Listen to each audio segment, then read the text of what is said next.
ci sarà una ripresa molto lenta con tante problematiche. Uno di questi problemi che oggi emergono effettivamente reale ad oggi sono i mancati pagamenti, quindi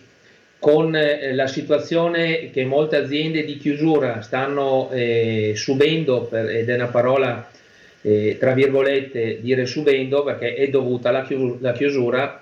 non pagheranno le scadenze del 31 di marzo, ma non pagheranno neanche le scadenze del fine aprile. Quindi questo problema di catena di Sant'Antonio che si creerà dei mancati pagamenti a sua volta porterà ulteriore disagio su quello che sarà la ripresa della parte economica, perché io mi metto anch'io da produttore, quando riprenderà tutto, prima di fornire qualcheduno dovrò avere no 100 occhi, 1000 occhi, e forse non basteranno perché la situazione economica non sarà ancora tutelata, e quindi qua bisogna adottare dei sistemi di tutela aziendale per garantire il credito, ma lo Stato dovrebbe mettere in atto delle procedure da poter dare della liquidità alle nostre imprese sia venete ma anche nazionali, per poter mettere quella liquidità necessaria a far mantenere le aziende attive, perché ricordiamoci, un'azienda sta sul mercato se ha liquidità, se fa profitto, e quindi di conseguenza può garantire i posti di lavoro e quella